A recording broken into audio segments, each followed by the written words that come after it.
Aujourd'hui, nous allons parler d'une dimension essentielle, d'un type de confiance souvent invisible, mais profondément ancré dans notre expérience, celle qui touche à l'identité. Pas celle qu'on affiche sur nos profils, mais celle qu'on ressent au plus profond. Notre culture, notre corps, notre genre, notre manière d'exister dans un monde qui nous juge souvent avant de nous comprendre. C'est la confiance qui se construit non pas en dépit de nos différences, mais grâce à elles. Avant de continuer, les amis, j'aimerais vous parler d'un espace différent. Ce podcast existe sous plusieurs formats. Sur Apple Podcast, un abonnement donne accès à un cycle audio fermé intitulé Le Manifeste, composé de 20 épisodes courts, pensés comme des prises de parole directes. Un espace distinct existe également sur Patreon, avec des formats plus longs et approfondis sur patreon.com/LevyHolidayGreen-FR. Revenons maintenant au cœur de l'épisode. Il s'agit de cette assurance tranquille, d'avoir le droit d'exister tel que vous êtes, sans vous excuser, sans vous justifier, sans devoir adapter votre voix, vos mots, votre manière d'être pour rentrer dans le cadre. Parce que parfois, le manque de confiance ne vient pas d'un échec personnel, d'un manque de courage ou d'ambition, mais d'un contexte ou d'un regard extérieur, celui de la société, du monde professionnel, ou même de nos proches qui, sans le vouloir, nous fait douter de notre valeur. Parce que le manque de confiance ne naît pas toujours de l'échec. Il naît souvent du regard des autres, de ce sentiment diffus de devoir s'adapter, s'excuser, se justifier pour être accepté. Et c'est ce regard, extérieur mais profondément intériorisé, que nous allons apprendre à transformer aujourd'hui. Alors aujourd'hui, je veux vous parler de ces blessures silencieuses, celles du sentiment de ne pas être comme les autres, et surtout de la manière de les transformer en force intérieure. Nous allons explorer comment retrouver la fierté d'exister pleinement au travers des témoignages d'Inès, Claire, Aurélie et Marion. Ensuite, nous aborderons des aspects psychologiques de cette forme de confiance liée à l'identité culturelle et de genre.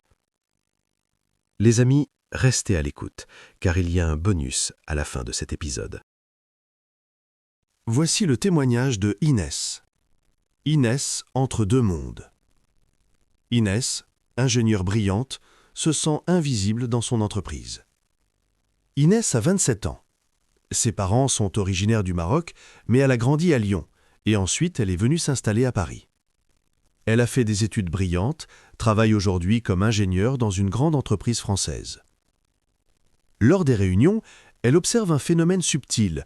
Quand elle prend la parole, on l'écoute poliment, mais quand un collègue répète la même idée avec d'autres mots, soudain tout le monde approuve. Un matin, lors d'une réunion stratégique, elle décide de présenter une idée novatrice sur la gestion des ressources. La salle de réunion est glaciale, clim poussé à fond. Autour de la grande table, des voix se superposent, des rires polis, des phrases rapides. Inès prend une inspiration avant de parler. Elle a préparé sa présentation toute la nuit. Ses mains tremblent légèrement sur le stylo. Elle dit « Je pense que si on intègre le feedback client dès la phase pilote, on gagnera en réactivité sur le long terme. » Silence. Quelques hochements de tête sans conviction. Puis Thomas, son collègue, reprend « En gros, on pourrait tester le produit plus tôt pour ajuster en temps réel. » Et soudain, tout le monde approuve. « Ah oui, bonne idée, Thomas !» Elle reste immobile, un léger sourire figé sur le visage. À l'intérieur, ça brûle. Pas de colère, non, plutôt une invisibilité douloureuse.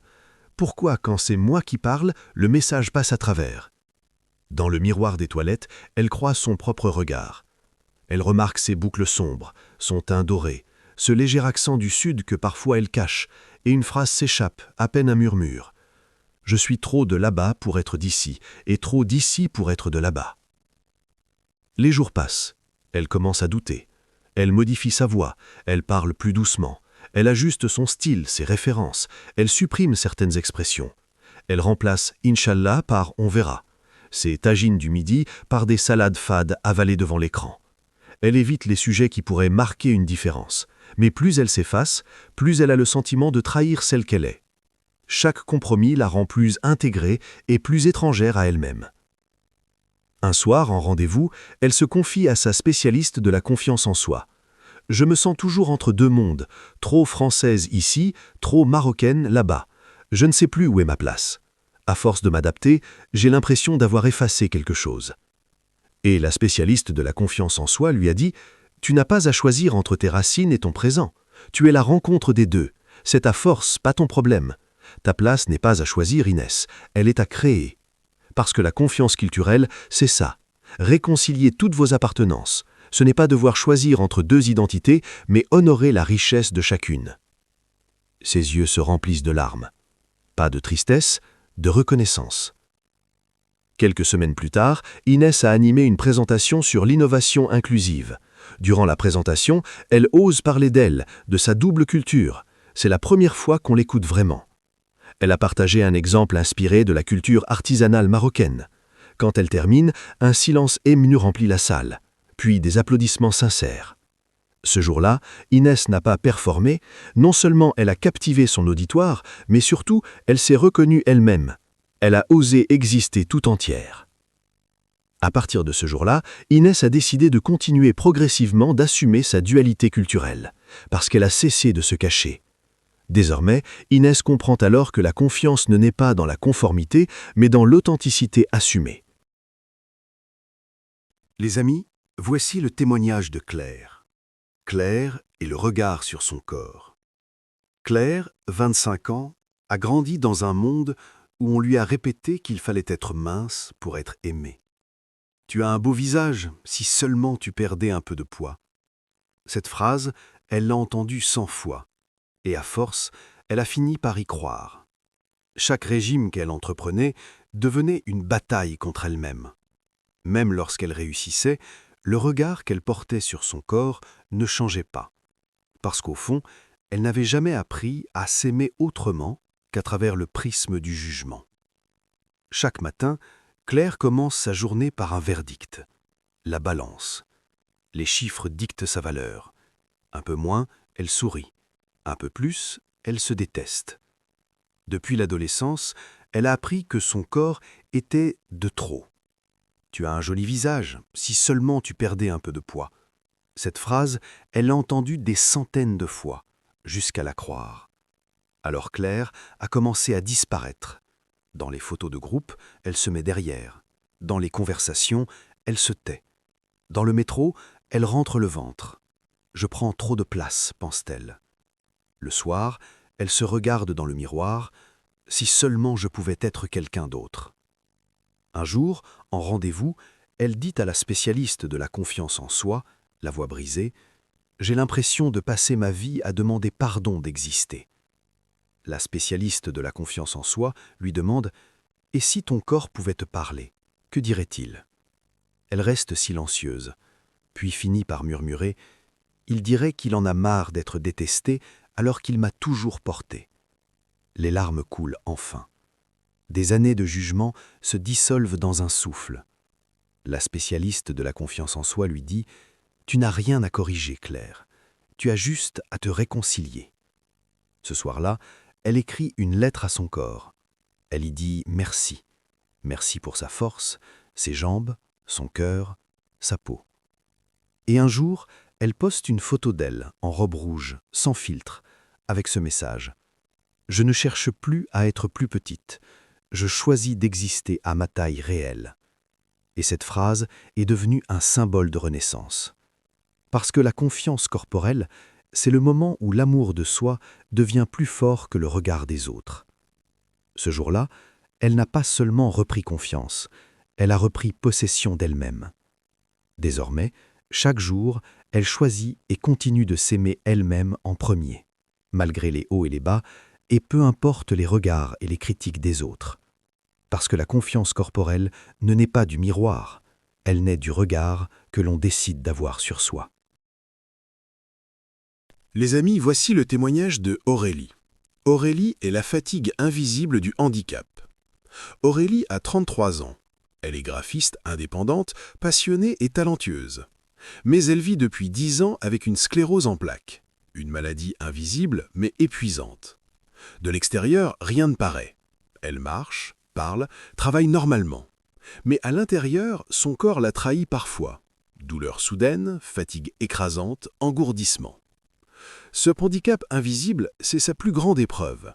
Parce qu'il ne se voit pas, on le minimise. Et à force d'entendre « tu as l'air en pleine forme », elle a commencé à se sentir illégitime dans sa souffrance. Le matin, elle ouvre les yeux avec la peur d'un nouveau symptôme. Certains jours, elle travaille avec aisance. D'autres, elle a du mal à tenir debout. Pourtant, chaque jour, elle affiche le même sourire. « Tu as l'air en forme », lui disent ses collègues. Et elle répond toujours « oui, ça va ». Parce qu'avouer la fatigue, c'est prendre le risque d'être perçu comme faible. Mais cette façade a un prix. Épuisement, isolement, culpabilité. Un soir, après une journée où son corps l'a trahi, elle craque. Elle se confie à sa meilleure amie Louise. « J'ai honte, Louise.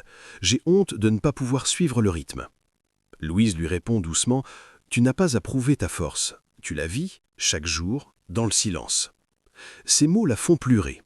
Elle n'avait jamais entendu quelqu'un reconnaître cette guerre invisible. Peu à peu, elle apprend à ralentir, à s'écouter, à écouter son corps au lieu de le pousser, à dire non sans s'excuser, dire non sans se justifier, à choisir ses priorités sans culpabilité. Puis un jour, elle écrit ce message sur LinkedIn. « J'ai un handicap invisible. Parfois je cours, parfois je rampe. Mais chaque matin, je choisis de recommencer. » Elle a reçu plus de 300 messages de soutien. Et puis, le message devient viral. Des femmes lui écrivent « Tu viens de mettre des mots sur ce que je vis. Tu la gagnes. Merci, grâce à toi, je me sens moins seule. » Ce jour-là, Aurélie a compris que son handicap n'était pas une faiblesse, mais une leçon vivante de courage. Elle comprend également que sa fragilité n'est pas une limite, mais un acte de courage en pleine lumière. Reconnaître dans ses doutes, ses gestes quotidiens, ses pensées silencieuses, avant de l'amener vers une libération intérieure. Les amis, voici le témoignage de Marion. Marion, la voix qu'elle avait mise en pause. Marion a 38 ans. Avant, sa vie avait un rythme clair, une structure, une reconnaissance. Chef de marque dans une grande marque de luxe internationale, elle jonglait entre deadlines, présentations et brainstorming jusqu'à tard le soir. Elle se sentait vivante, utile, compétente. Chaque projet validé lui donnait cette dose d'adrénaline qu'elle confondait, sans le savoir, avec la confiance en soi. Et puis, un jour, tout a basculé. Pas brutalement, mais doucement, imperceptiblement. Une grossesse, un congé maternité, une mise entre parenthèses temporaire. C'est ce qu'elle pensait. Les premiers mois ont été un tourbillon. Les pleurs, les biberons, les nuits hachées, les listes de choses à ne pas oublier. Et au milieu de ce chaos tendre, une question a commencé à germer. Où suis-je moi, là-dedans ? Elle adorait ses enfants. Mais elle se sentait de plus en plus invisible. Pas seulement dans la société, dans son propre regard. Le monde autour d'elle semblait continuer à avancer, pendant qu'elle restait immobile dans un quotidien répétitif. Le matin, elle préparait les petits déjeuners. À midi, elle pliait le linge. Le soir, elle scrollait sur son téléphone, regardant d'autres femmes réussir sur LinkedIn ou Instagram, tout en se sentant coupable de se comparer. Un jour, son mari lui a demandé « Tu ne voudrais pas reprendre un peu ton travail ? Ça te ferait du bien ?» Elle a souri machinalement. Mais à l'intérieur, cette phrase l'a transpercée. Parce qu'elle voulait, oui, mais elle ne savait plus comment. Et surtout, elle n'était plus sûre d'en être capable. Quand elle a enfin repris le chemin du travail, les premiers entretiens ont été une claque.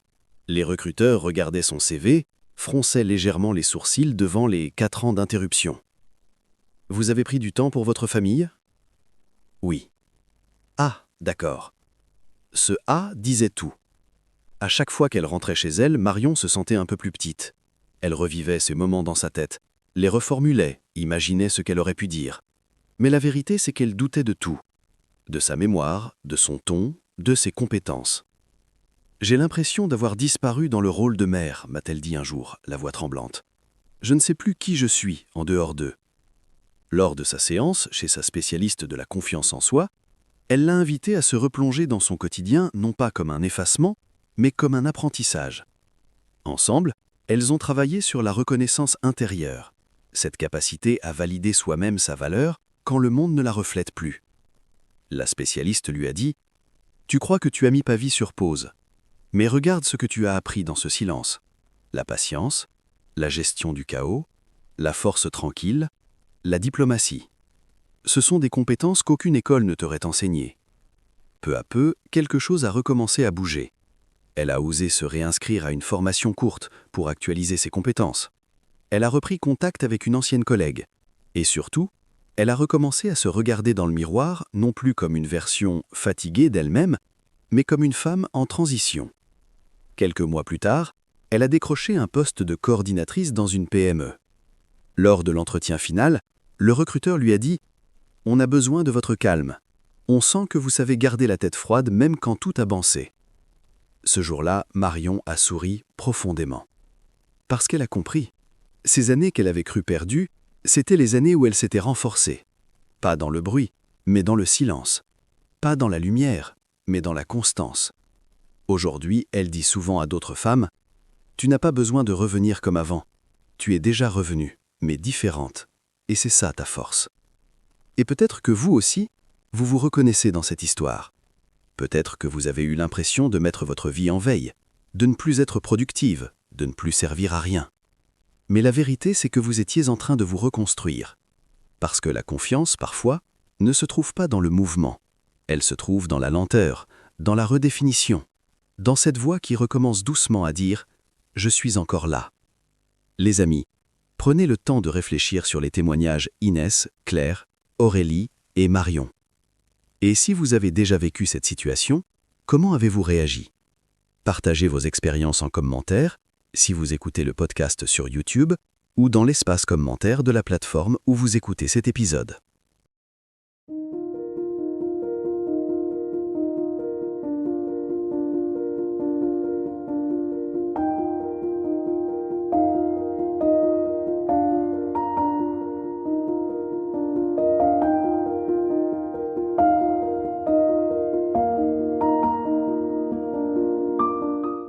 Confiance et identité culturelle et de genre. 1. L'identité culturelle et de genre comme socle de la confiance.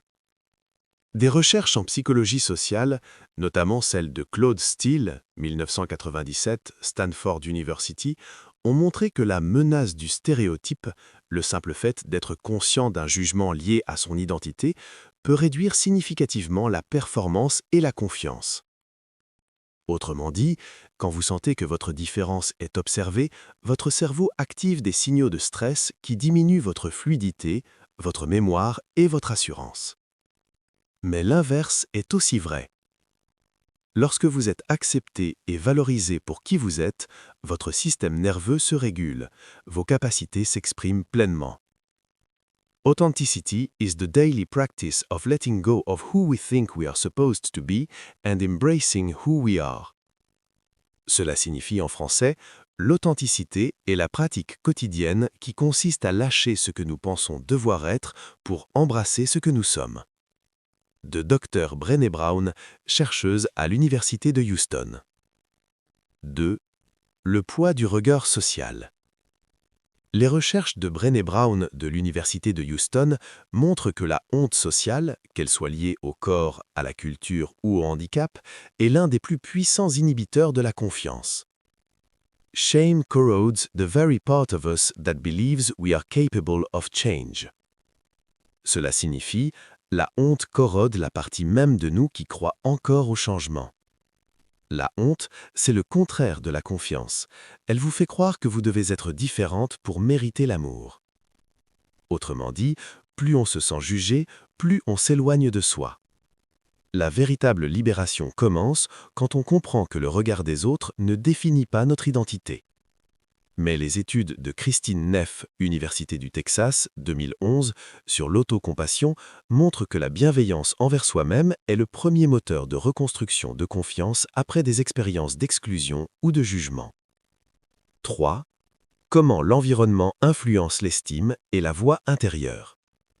Les neurosciences sociales, de Cacioppo et Burnson, 2009, ont prouvé que le sentiment d'exclusion ou de rejet active les mêmes zones du cerveau que la douleur physique. C'est pourquoi une microagression, une remarque ou un ton condescendant peuvent blesser plus qu'on ne l'imagine. Mais la bonne nouvelle, c'est que ce processus est réversible. L'auto-affirmation, Self-Affirmation Theory, de style 1988, montre qu'en se reconnectant consciemment à ses valeurs, on neutralise l'effet du jugement social. En d'autres termes, plus vous revenez à ce qui vous définit vraiment, moins l'extérieur peut vous déstabiliser. 4. Les microagressions et la blessure invisible. Des études publiées dans le Journal of Counseling Psychology 2020 ont révélé que les microagressions répétées, remarques implicites, jugements physiques, moqueries voilées, activent dans le cerveau les mêmes zones que la douleur physique. C'est pourquoi les personnes confrontées à la stigmatisation ressentent une fatigue émotionnelle chronique, souvent sous-estimée. Mais les travaux de Derald Wing Siu, Columbia University 2010, montrent que nommer ces expériences, ces biais, est déjà un acte de libération. Identifier ce que vous subissez permet de ne plus le confondre avec votre valeur. De plus, en parler avec vos proches, un thérapeute ou un psychologue, est déjà un acte de reconstruction. La prise de conscience redonne le pouvoir. Le problème cesse d'être moi pour redevenir ce que j'ai subi. C'est le premier pas vers la libération.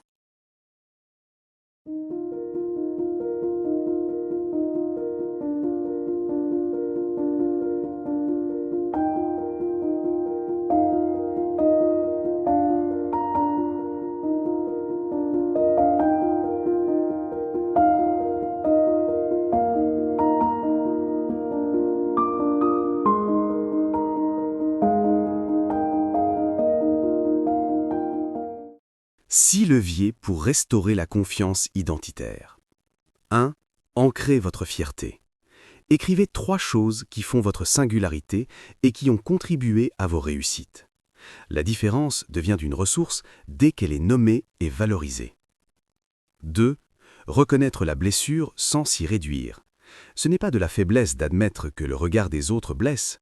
Dire « oui, ça m'a blessé » ne signifie pas se victimiser. C'est un acte de lucidité. C'est nommer le point de départ de la guérison. Ce que vous nommez, vous commencez à guérir. 3. Réhabilitez votre singularité. Votre accent, votre corps, votre rythme, votre histoire, vos particularités physiques, tout cela fait partie de votre beauté. Les recherches d'Anne Masten, 2014, sur la résilience montrent que le sentiment d'identité stable est un facteur clé d'adaptation, de réussite à long terme, et également d'équilibre résilience et psychologique durable. 4. Changez le contexte, pas votre essence. Entourez-vous d'environnements où votre authenticité est accueillie, pas jugée. Comme le disait Maya Angelou, « You only are free when you realize you belong no place, you belong every place, no place at all. » Cela signifie « Vous êtes libre lorsque vous réalisez que vous n'avez pas besoin d'appartenir à un lieu pour exister. Vous appartenez à vous-même. » 5. Choisir le bon miroir. Ne laissez pas les autres définir votre reflet.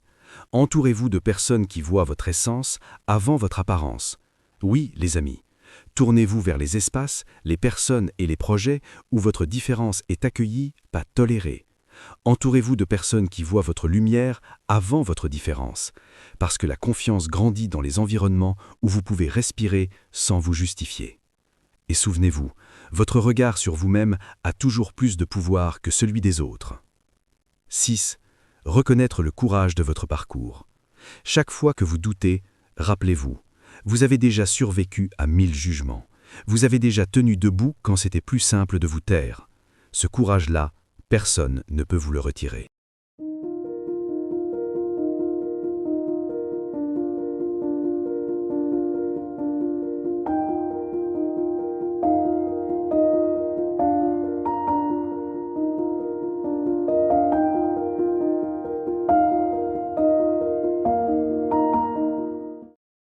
Si ces histoires ont résonné en vous, si vous avez parfois senti que votre confiance s'est effritée sous le poids du regard des autres, par la différence, par le regard, par la comparaison, alors je vous invite à aller plus loin dans le livre « Les 7 secrets pour booster la confiance en soi » de Levi Holiday Green, disponible sur Amazon.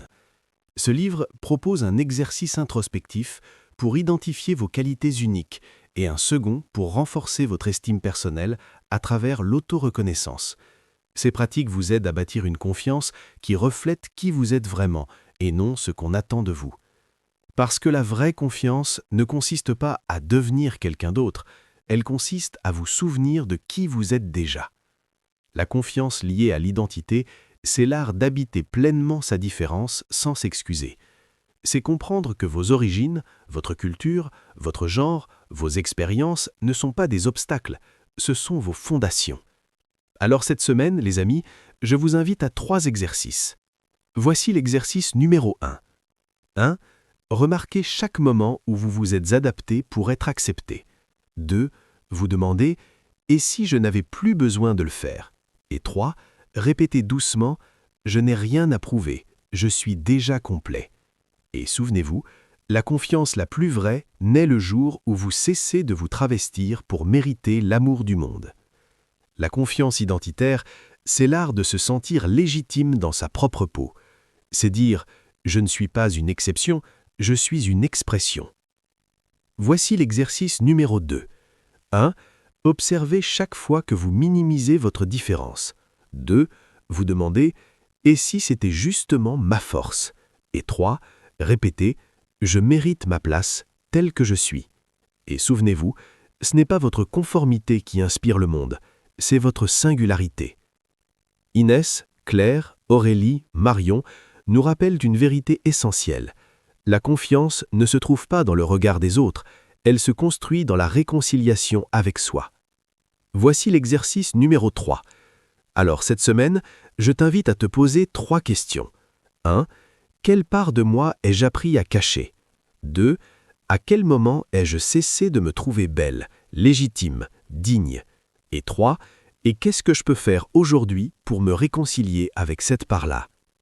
Les amis, si vous souhaitez aller plus loin, l'abonnement Apple donne accès à un cycle audio fermé intitulé « Le Manifeste », composé de 20 épisodes courts, centrés sur la posture, la responsabilité et l'alignement intérieur.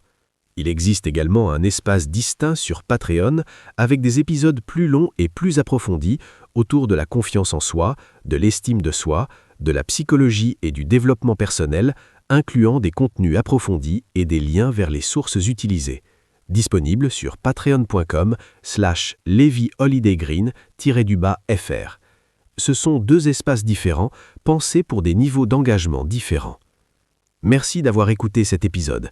Abonnez-vous si vous voulez poursuivre ce voyage intérieur. Et souvenez-vous, votre différence n'est pas une barrière, c'est votre empreinte.